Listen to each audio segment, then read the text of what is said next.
Hello बच्चों, आज हम पढ़ेंगे आपकी क्षितिज का पाठ 14 काव्यखंड में चंद्र गहना से लौटती बेर। इस पाठ का नाम है चंद्र गहना से लौटती बेर। इसके जो लेखक हैं, कवि हैं, वो केदारनाथ अग्रवाल जी हैं। पहले हम उनका जीवन परिचय देखेंगे। केदारनाथ अग्रवाल जी का जन्म 1 अप्रैल 1911 को उत्तर प्रदेश के बांदा जिले के कमासिन गांव में हुआ। इलाहाबाद से उनका काफ़ी गहरा रिश्ता रहा। उन्होंने अपनी शिक्षा इलाहाबाद और आगरा में पूरी की। इलाहाबाद विश्वविद्यालय में अध्ययन के दौरान ही उन्हें कविताएं लिखने की शुरुआत की। उनकी लेखनी में प्रयाग की प्रेरणा का बड़ा योगदान रहा।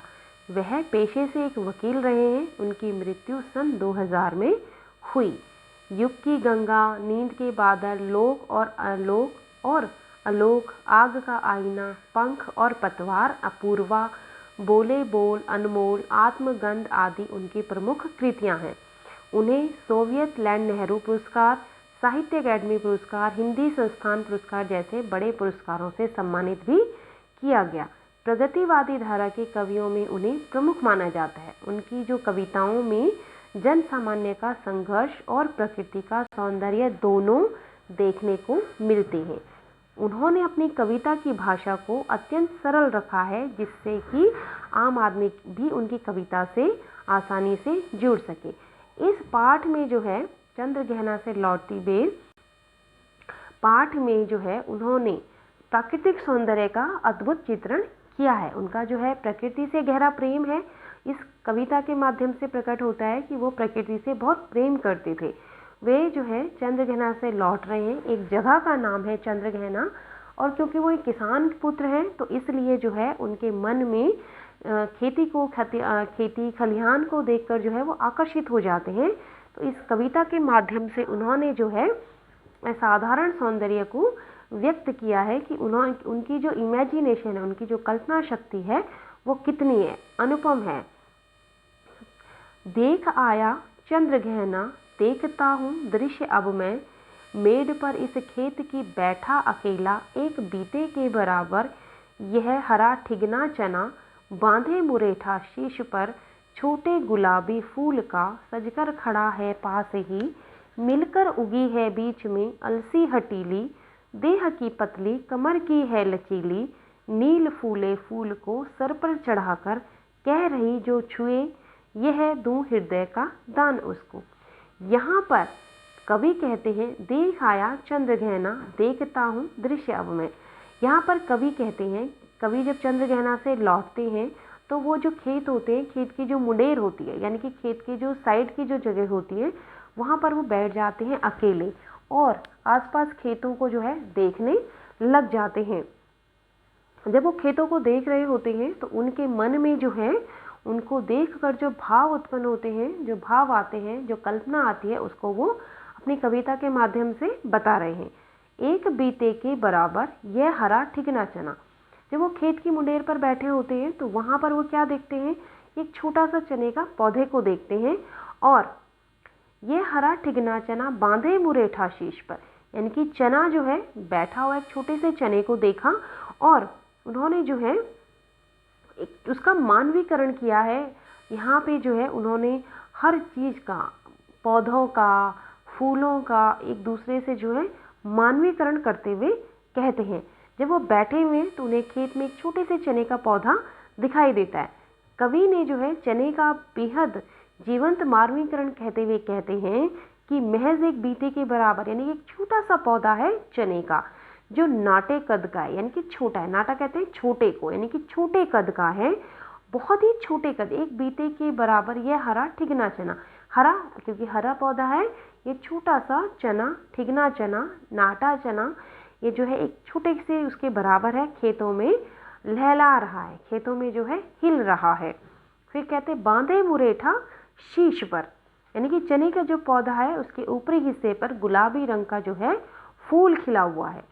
बांधे मुरेठा शीश पर छोटे गुलाबी फूल का सजकर खड़ा है। कवि कहता है कि जो चने का छोटा सा पौधा है उसके सिर पर जो है एक सुंदर गुलाबी रंग का फूल खिला हुआ है, और वो ऐसा लग रहा है कि जैसे किसी छोटे कद वाले व्यक्ति ने सर पर पीले गुलाबी रंग की पगड़ी बांधी हुई है। पास ही मिलकर उगी है बीच में अलसी हटीली। आगे वो कहते हैं कि उसके बाद उस चने के बराबर में ही एक जो है अलसी का पौधा होता है, एक घास होती है अलसी की, उसके पास ही जो है उगा हुआ है। पास ही मिलकर उगी है बीच में अलसी हटीली, देह की पतली कमर की है लचीली। यानी कि जहाँ पर चने का पौधा है उसके पास ही जो है एक अलसी का पौधा भी हिल रहा है, हवा के झोंके से जो है वो हिल रहा है। उसकी जो है देह की पतली, उसका जो शरीर है वो बहुत पतला है, कमर की है लचीली, उसकी कमर जो है लचीली है, हिल रही। नीले फूले फूल को सर पर चढ़ाकर कह रही, यानी कि उस अलसी का जो पौधा है उसके सर पे जो है एक नीले रंग का फूल उगा हुआ है और वो ये कह रही है कि जो भी मुझे प्यार से छुएगा, यानी कि वो नीले रंग अलसी का पौधा कह रहा है कि जो भी मुझे प्यार से छुएगा मैं उसको अपने हृदय का दान दूंगी, उसे अपना हृदय दे दूंगी। यानी कि जब जो है कवि जो है जब चंद्रघना से लौट रहा है तो वो खेत की मुडेर पर बैठ जाता है और वहाँ पर बैठकर जो है वो खेतों को देखकर जो है कल्पना कर रहा है। उसका ध्यान जो है एक चने के पौधे की तरफ जाता है। वो कहता है एक छोटे से चने का पौधा जो है उगा हुआ है, उसके सर पर गुलाबी रंग का फूल है। वो फूल ऐसा लग रहा है कि मानो किसी ने जो है पगड़ी पहनी हुई है और उस चने के पौधे के साथ ही जो है एक अलसी का पौधा भी उग रखा है और उस अलसी का जो पौधा है वो बहुत ही पतला है, हवा के कारण बहुत हिल रहा है। ऐसा लग रहा है कि वो बहुत ही, उसकी जो कमर है बहुत पतली है, लचीली है। उसके सर पर जो है नीले रंग का फूल उगा हुआ है और वो पौधा बोल रहा है कि जो भी मुझे प्यार से छुएगा मैं उसको अपने हृदय का दान दे दूंगा। और सरसों की न पूछो हो गई सबसे सयानी, हाथ पीले कर लिए हैं ब्याह मंडप में पधारी। फाग गाता मास फागुन आ गया है आज जैसे, देखता हूँ मैं स्वयंवर हो रहा है। प्रकृति का अनुराग अंचल हिल रहा है इस विजन में, दूर व्यापारिक नगर से प्रेम की प्रिय भूमि उपजाऊ अधिक है। आगे जो है कवि कहते हैं और सरसों की न पूछो हो गई सबसे सयानी। कवि कहते हैं कि सरसों की तो तुम बात ही मत करो, वो सबसे ज़्यादा सयानी हो गई है, यानी कि बड़ी हो गई है। हाथ पीले कर लिए ब्याह मंडप में पधारी। सरसों जो है ऐसे लग रही है कि एक जो है नव युवती जो है बड़ी हो गई है और उसने अपने हाथ जो है पीले कर लिए, यानी कि उसकी शादी होने वाली है, उसके हाथों में जो है पीली हल्दी लग गई है, ब्याह मंडप में पधारी। वो जो है ब्याह के मंडप में पधार गई है। फाग गाता मास फागुन, यानी कि फागुन सावन का महीना जो है, फाग का महीना आ गया है और वो जो है गाने गाते हुए आ रहा है। फाग गाता मास फागुन आ गया है आज जैसे।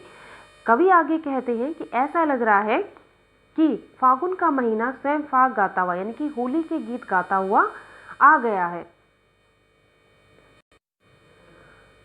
कवि कहता है कि ऐसा लग रहा है कि फाग गाता फागुन आ गया है आज जैसे, देखता हूँ मैं स्वयंवर हो रहा है। वो ऐसा लग रहा है कि जब वो सरसों के पौधा जो है, सरसों जो है बड़ी हो गई है, सयानी हो गई है, यानी कि सरसों के पौधे का जो है मानवीकरण किया एक नव युवती से, यानी कि जो विवाह के योग्य कोई लड़की हो जाती है तो उसके साथ में जो है सरसों के पौधे का कवि ने मानवीकरण किया है कि सरसों जो है सयानी हो गई है, उसके हाथ अब पीले करने और वो ब्याह मंडप में पधार गई है, यानी कि शादी के लिए मंडप में आ गई है। और फागुन का महीना, यानी कि होली का जो महीना होता है उसको कहते हैं, फाग गाता हुआ आ गया है और ऐसा लग रहा है कि जैसे कि स्वयंवर चल रहा है। प्रकृति का अनुराग अचल हिल रहा है इस विजन में। कवि जो है इस प्रकृति के प्रेम को देखकर जो है और भी उनकी तरफ आकर्षित होता चला जाता है। दूर व्यापारिक नगर में प्रेम की प्रिय भूमि उपजाऊ अधिक है। और वो कहता है कि उस व्यापार भरे, यानी कि उस शहरी जीवन से जो है ये जीवन, गांव का जीवन, ये प्रेम पूज्य भूमि जो है, यानी कि गांव की जो भूमि है प्रेम करने युक्त है, ये जो है बहुत ही अच्छी है, उस शहर की भाग दौड़ भरी जिंदगी से अच्छी है। आगे जो है कवि बताते हैं और पैरों के तले है एक पोखर, उठ रही उसमें लहरियाँ, नील तल में जो उगी है घास भूरी, ले रही वो भी लहरियाँ एक चांदी का बड़ा सा गोल खम्बा आँख को है चमकाता है, कई पत्थर किनारे पी रहे चुपचाप पानी, प्यास जाने कब बुझेगी। आगे कवि कहते हैं और पैरों के तले एक पोखर, पोखर कहते हैं तालाब को। वो कह रहा है कि मेरे पैरों के नीचे जो है, पैरों के पास एक तालाब है, उठ रही इसमें लहरियाँ, और उसमें जो है पानी जो है हिलोरे ले रहा है, पानी जो है हिल रहा है, उसमें अलग अलग प्रकार की लहरें उठ रही हैं। नील तल में जो उगी है घास भूरी, कवि कहते हैं कि जो तालाब का जो तल है, यानी कि सबसे नीचे जो तल है, उसमें जो है घास उगी हुई है भूरे रंग की, ले रही वो भी है लहरियाँ, उसमें जो घास उगी हुई है वो भी जो है हिल रही है पानी के साथ साथ। जैसे पानी हिलोरे ले रहा है, वो घास भी जो है हिल रही है, लहरियाँ ले रही है, हिल रही है। एक चांदी का बड़ा सा गोल खम्बा आँख को है चमकाता है, कई पत्थर किनारे। एक चांदी का बड़ा सा गोल खम्बा, यानी कि जब सूर्य की किरणें जो है उस तालाब में पड़ती हैं तो उसका बिंब जो है, प्रतिबिंब, उसकी छाया एक बड़े से चांदी के खम्बे के समान लग रही है, जैसे कि कोई चांदी का खम्बा हो। आँख को है चमकाता, और वो कवि की आंखों को जो है चमका रहा है, रोशनी दे रहा है कई पत्थर किनारे पी रहे चुपचाप पानी, और उस तालाब के किनारे बहुत सारे पत्थर पड़े हुए हैं जो पानी पी रहे हैं, यानी कि जब तालाब का पानी उन पत्थरों को छूता है तो वो पत्थर जो इस पानी को पी रहे हैं। प्यास जाने कब बुझेगी। कवि कहते हैं कि पता नहीं इन पत्थरों की प्यास कब बुझेगी, क्योंकि जो ये रोज इतने वर्षों से, इतने सालों से जो है इसका पानी चुपचाप पी रहे हैं, लेकिन अभी तक इन पत्थरों की प्यास बुझी नहीं है, पता नहीं वो प्यास कब बुझेगी। चुप खड़ा बगुला डुबाए टांग जल में, देखते ही मीन चंचल ध्यान निंद्रा त्यागता है। कवि कहते हैं कि एक बगुला जो है, बगुले को देखते हैं कि जो एक पैर पे खड़ा है और जल में, पानी के जल में खड़ा है, एक पैर पर खड़ा है, चुपचाप से खड़ा हो रखा है, किसकी तलाश में, अपने शिकार की खोज में। चुप खड़ा बगुला डुबाए टांग जल में, एक बगुला जो है चुपचाप अपने पैरों को जल में डुबाकर चुपचाप खड़ा है, ध्यान निंद्रा त्यागता है। देखते ही मीन अचल, मीन कहते हैं मछली को, डुबाए टांग जल में, देखते ही मीन चंचल। यहाँ पर कवि कहते हैं कि जो बगुला है वो चुपचाप से खड़ा हो रखा है, पानी में अपने एक पैर को रखे हुए, ध्यान निंद्रा त्यागता है, चट दबाकर चोंच में नीचे गले को डालता है। वो बिल्कुल एकाग्रता से खड़ा हो रखा है, ध्यान में खड़ा हो रखा है, और जैसे ही उसे कोई मछली दिखाई देती है वो उसे चोंच में दबाकर गले से नीचे उतार लेता है, यानी कि उसे निगल जाता है। एक बगुला जो है जल में अपने एक पैर पर खड़ा हो रखा है, बिल्कुल ध्यान मुद्रा में, हिल भी नहीं रहा है, और जैसे ही उसे कोई मछली दिखाई देती है वो उसे चोंच में दबाकर उसे निगल जाता है। एक काले माथ वाली चतुर चिड़िया श्वेत पंखों के झपाटे मार फौरन टूट पड़ती है भरे जल के हृदय पर। एक उजली चटुल मछली चोंच पीली में दबाकर दूर उड़ती है गगन में। आगे कवि बताते हैं कि एक सफ़ेद पंखों वाली चिड़िया है जिसके माथे पर, एक काले माथे वाली चतुर चिड़िया जिसका माथा जो है काला है, और वो चिड़िया बहुत ही चालाक है, उसके पंख जो है सफ़ेद हैं, टूट पड़ती है भरे जल के हृदय में, और वो भरे जल में इस प्रकार टूट पड़ती है कि जैसे ही वो मछली को देखती है वो जल पे टूट पड़ती है और अपनी चोंच पीली में दबाकर, और अपनी पीली चोंच में दबाकर उस मछली को पकड़ के दूर आकाश में उड़ने लग जाती है। और यहीं से भूमि ऊंची है जहाँ से रेल की पटरी गई है, ट्रेन का टाइम नहीं है, मैं यहाँ स्वच्छंद हूँ, जाना नहीं है। आगे कवि बताते हैं कि जहाँ पर कवि बैठे हुए हैं भूमि वहाँ से ऊंची है, यहाँ से जो है रेल की पटरी भी दिखाई देती है, और ट्रेन का जो है अभी टाइम नहीं हुआ है, वो स्वतंत्र है और उसे जाने की कोई जल्दी नहीं है, वो यहीं से बैठकर जो है प्रकृति का आनंद ले रहा है। आगे कवि कहते हैं कि चित्रकूट की अनगढ़ चौड़ी कम ऊंची ऊंची पहाड़ियाँ दूर दिशाओं तक फैली हैं, बांझ भूमि पर इधर उधर रीवा के पेड़ कांटेदार कुरूप खड़े हैं। ये जो जगह है जहाँ पे कवि बैठे हुए हैं, वो जो पहाड़ियाँ हैं वहाँ से ऊंची और नीची हैं, कहीं पर ऊंची नीची पहाड़ियाँ उनको दिखाई दे रही हैं जो दूर दूर तक फैली हुई हैं बांझ भूमि पर, और उन्हें जो है केवल इस बंजर भूमि पर केवल रीवा के कांटेदार पेड़ ही दिखाई दे रहे हैं। सुन पड़ता है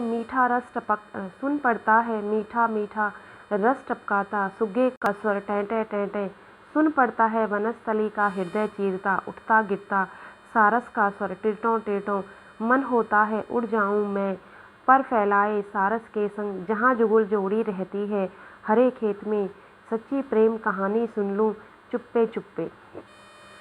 कवि बताते हैं कि मुझे जो है तोते का स्वर जो है बहुत ही सुंदर अच्छा लगता है, बहुत ही प्यारा लगता है जब वो टैं टैं टैं टैं करके बोलता है, और मुझे जो है उसका जो स्वर है वो मीठा लगता है। सुन पड़ता है वनस्थली का हृदय चीरता, उठता गिरता सारस को असर। यहाँ पर जो है जब सारस का टेटों टेटों का स्वर होता है तो वो पूरे वातावरण को जो है चीरता हुआ महसूस होता है।